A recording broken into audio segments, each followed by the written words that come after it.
Okay, let's do a video for some endgame, top-of-the-line earphones. This is the FatFreq Grand Maestro, Grand. Coming from Chi-Fi Ultras, Grands, Pros, sometimes they don't really mean a lot. In this case, it actually has significant meaning. Up until a couple days ago, my favorite earphones that I could buy, priced, there's a lot that are more expensive, but I would take the FatFreq Maestro SE, which is right over here. Plays my library back like a boss. I love my vocals, obviously, because everything in my library has vocals, but I love my low end to be substantial, because that's what it sounds like when I go to a club or any kind of a live show. I can feel the low frequency, but I can also hear the vocalist, so that's what I want. This set does that. Now, you take a special edition and then you make something and you call it a Grand. What does that mean? Well, they took the same dynamic 7BAs, 4 ESTs, and they put it in a shell, and they have the pull-out filters on the outside. And they have two different types. And there's two different tunings that come with those two different types. And in addition to that, there is a rocker switch, not a dip switch where you need a ejection tray pin for a cell phone, which really kind of gets on my nerves. It's just a rocker switch that you can reach with your finger and tap it, and then you've got another tuning. So you've got 4 different tunings. One is very close to the Maestro SE, and then you've got 3 others, and they're all excellent. They adjust and change the bass. There's 2 profiles that elevate the late treble, but not above the gain. So it's absolutely brilliant, and it's a legit Grand, in my opinion. It deserves the name. Let's talk about some stuff. Put up the border. Bass is 9 out of 10. Again, my history, what I like, the things that I've wrecked. This is just, it would be 10 out of 10, but let's just leave that alone because someday something will come along and I can't imagine what that would be. I think the mids are 7 out of 10. That's not so much a reflection on the mids. It's just how awesome the bass is, and there's nothing wrong with the mids. It's 7 out of 10. I think the treble is really good on this set. There's a couple of profiles that are exceptional. I think the resolution is a 7 out of 10 as well. I think this could be an 8, but I'm kind of combining 4 different profiles and talking about them at one time, because to do a video about each profile would take me, that would be like a 1-hour video, and I'm not going to do that. The price is $2,700. It's got a configuration, again, of 1DD, 7BA, and 4 EST. The efficiency I've got to double check, and I'll update below this video in the description. And also the impedance, I'm not exactly sure of this set, so I'll update that. The top left shows you that this is similar to, obviously, the FatFreq Maestro SE, because it's got the same amount of drivers, and in some portions it's kind of the same amount of tuning. Let's go ahead and throw up a spider graph. Let's start with the bass. I'm comparing the FatFreq series because people that are watching this video and interested in it may have had some experience with this company already, and if not, maybe you can ask somebody who has one of the 3 that I'm mentioning right now. The Grand Maestro is in blue, the Maestro SE is in red, and the Mini is in black. I think that the SE, I'm going to give it the bass just because if that's what you're all about, then that's what that does best. I would say, however, because there's 4 different bass profiles with the Grand, that was kind of a tough call, and I want to be very specific that I'm talking about just thump and rumble, slam, make your ears tickle. Both of these sets will do that, but there's no reason to take that away from the SE because it didn't change that. However, that comes with a qualifier. Personally, I would take the Grand. The mids switch over to the Grand Maestro because there are 3 different type of tuning profiles, and they're easier on the mids because of the transition from the low frequency to the mids.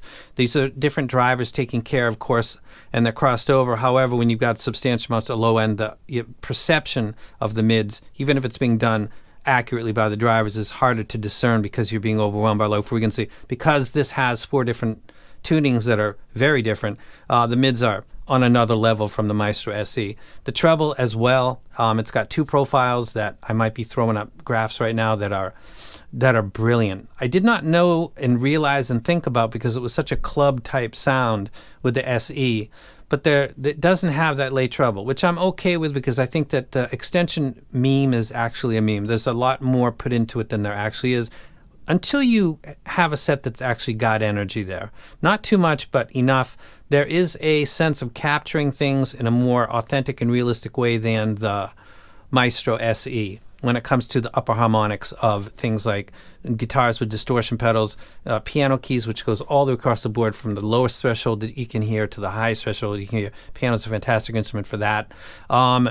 Vocal, harmonics, I think it does better. Wasn't aware or didn't want to think about the weak heel of that set until its brother came along, and then A and Bing them. It's kind of clear. Resolution, I'm not going to pick one or the other. We're talking about same exact driver configurations, the difference being different types of tunings. Resolution, you might be able to pick up a sense of more detail when you have a little bit less bass dominating over everything else. Does that mean that it's got higher res? Not necessarily. I think the configuration and the drivers, that's kind of more of tuning and tonality. So I'd say these are the same as far as res goes. You could pick what your preferred profile would be. I think the stage is larger on the Grand Maestro as well because of the extended bass on two of the profiles. Because it's got multiple configs, I would take the tonality of the Grand Maestro because it's more flexible. Value, I would go to the Maestro SE because it's not as expensive as this set, but it gives you excellent profile in and of itself. The second would be the Maestro Mini, but I got to say that I think the Maestro Mini was like a wake-up call to what a company can do with the low end and still give you treble without screaming in your ear in a massive, flying, obnoxious V. But it's an entry-level set for bass heads of the audiophile side of the spectrum.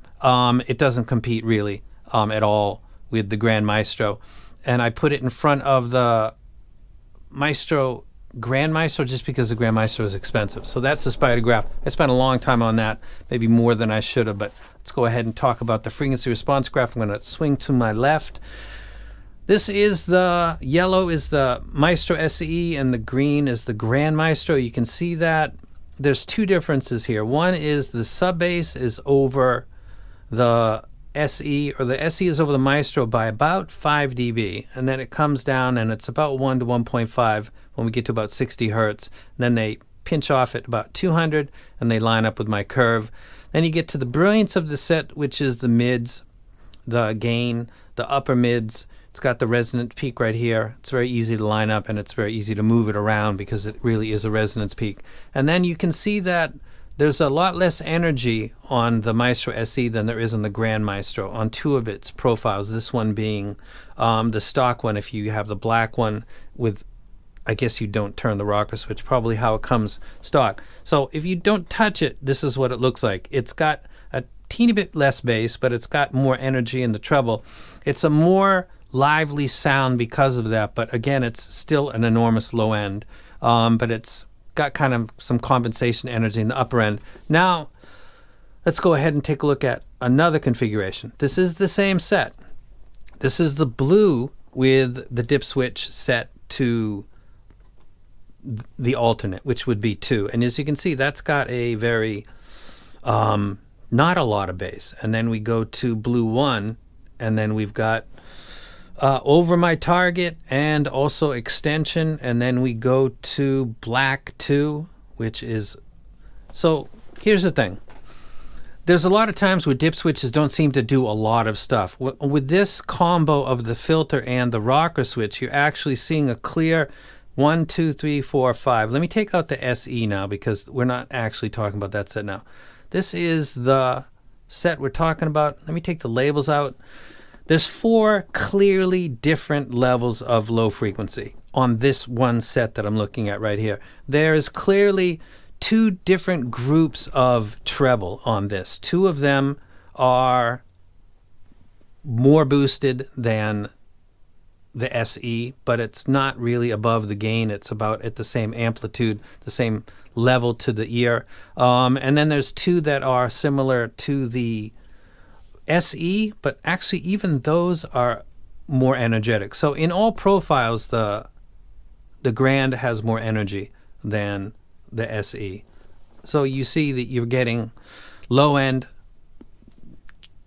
adjustments and treble adjustments when you play with this, instead of just sometimes you see this feathering effect with the low end with 4 dip switches because it's not really doing much. It's kind of changing maybe the impedance or something like that. So you don't get the variety that the amount of switches that you get might indicate. With this set, you're getting very different profiles. Now, before we leave, let me go ahead and take out that one. I'm going to leave the yellow one. Let me take out that one. Let me take out this one. This is a pretty impressive tuning. This is an alternate to the main tuning, and itself is very, very impressive. This has a fantastic sub to mid bass, very subtle glide into the mids. It's got a beautiful upper mids to the eye and also to my ear. It's got the peak. It's got the dip at 5 and 6K, and then it's got the coupler peak, and then it falls off a little bit at 10, and then it's got more energy again. This is an alternate to what is the main sauce, which is a slightly different Grand or a Maestro SE. And this is just a one of four. This set is crazy. I don't know how I'm going to compress this video down into something. I think I'll just keep going with what I'm doing. This is one of four. Let me take this down for a second. That's just so absolutely beautiful. Let me put up the Grand Maestro. This is how you get it stock. Again, more bass, same mids pretty much once we get to about 400 or 500 hertz. Same upper mids, little bit more energy. Definitely when you get to the treble, but not obnoxious or spiky or kind of in your face. And that's just two of the four. It's a very nice set. It's a good day to be a music lover nowadays. I know that this is not a cheap set, but sometimes you get what you pay for. Sometimes you don't. I'm okay considering the Mest Mark II, the Fear Audio. There's a lot of stuff out there that are highly regarded, and they're $3,000-$4,000. The Trieli, which I have two of those. I think it's worth its money for people that live in that world financially. If you have a set that you're trying to save up for, this would be a set that I would say, look at the graphs, compare it to sets that people have recommended to you, and then look at all four of the graphs, and then look at other sets that people have compared to you. There's a chance that this does all of what you want, and all you need is buy this set and nothing else. Let's talk about music, because that's what I do pretty much best. Starting with 808 Roll-In with stuff like Tupac, Radiohead, Massive Attack. There are parts of the tuning options, two of the four, where you will get a significant slam and rumble, the droning that comes along with Radiohead, Packed Like Sardines in a Crushed in Box, Massive Attack, Angel, Tupac, Violent, where you get that shake the earwax in the ear. You will get that with this set. It does that well. As we move along to bass guitar, pulls and releases of stuff like Dire Straits, Sultans of Swing, Black Sabbath, Sweetleaf, Violent Femmes, Please Do Not Go, and other tracks on that album. The pulls and the releases, the snappiness of the bass guitar, it sounds very much like being in a room with a bassist. It sounds very real and authentic to my ear. It doesn't have the overboost or the bloat that occurs really from 300 hertz to the gain, where you see some sets that's a tuning I don't mind. I don't want to spend a lot of money for that though, but it does sometimes sound decent. I prefer the way that this is tuned and the way that it plays back my library. It does bass guitars very well. Drums, in particular Neil Peart, John Bonham, particularly the track on the fourth album, which is a very produced kick drum. Kick drums are very interesting, and a lot of people kind of got tuned into them when the Monarch first one came out, because I said that the kick drum on the album, the fourth album by Led Zeppelin, was notably different than what you might imagine or were familiar with. Because when you take the energy out of a certain area, about 150 hertz to 350 hertz, it sounds like a slightly muted kick drum. Like in production, they intentionally cut down a little bit of the overtones on it just to give it a more snappy but short presentation. The kick drum on this track is massive. It's the intro to the track. Everybody knows it. Dun, tsh, dun, dun, dun. It's got a lot of reverb and echo to it. It's supposed to sound like that. This set does that like a champ, just like its sibling, the SE. There's no wanting for this. If you choose one of the other type of tunings, it'll be less emphatic, but you've got the option to go back to the Slamalicious two options that this has as far as tuning this into what I consider to be an authentic replay.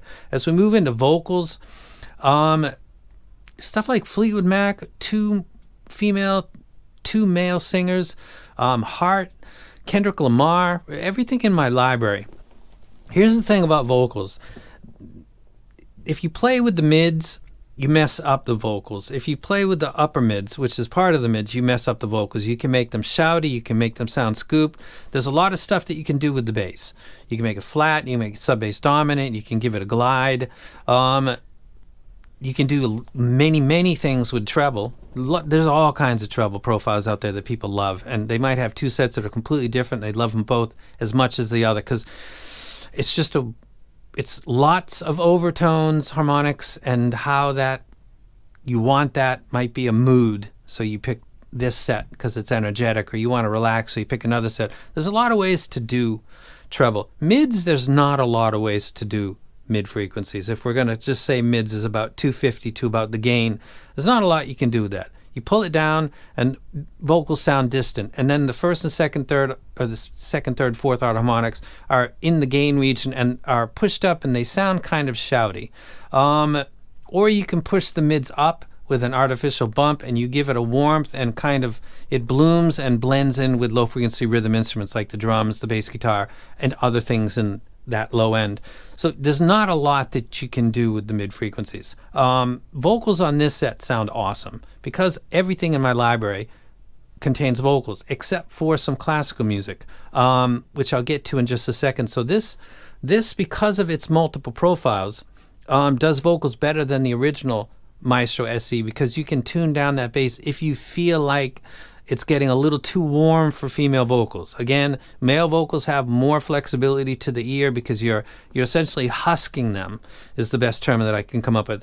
And that's maybe ideal. Maybe you want to give it that warm, throaty play. Something like a Neil Young where he's got a nasally voice, and that mid boost will make it a little bit more soothing because you're kind of balancing it out instead of just having the upper mids kind of coming in and at you. Female vocals are much less flexible. That's why people, it seems, who are into K-pop, J-pop, and genres like that are female dominant, they like stuff like the variations because there's no weird warmth added to female vocals. So this set does mids like a beast. This is such an impressive set.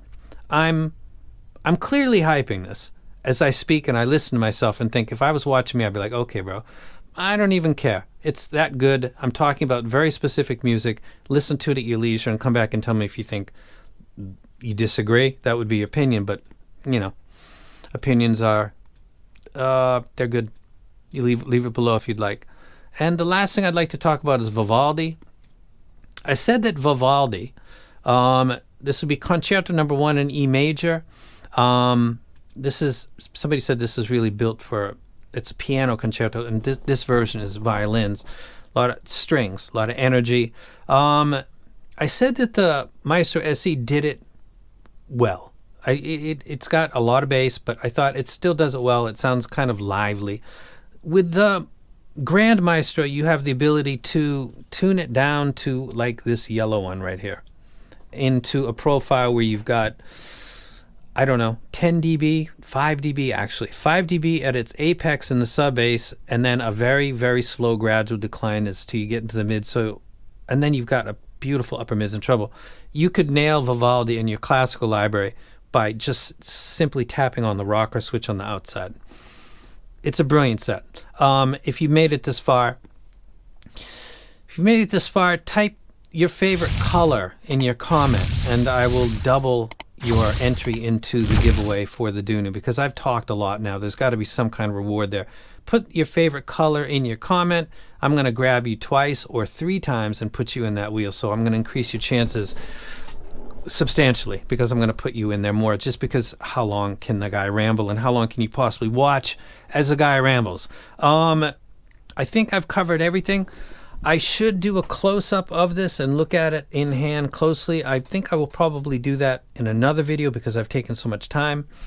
I highly recommend this set. This is my favorite set. I'm in a conundrum, actually, and it happened once before since I've really paid attention to my list, and that's when I had the Mast OG as my top set. And then the Mast Mark II, there's something that I'll disclose in the future regarding that set, but not today. There's a little bit of bias.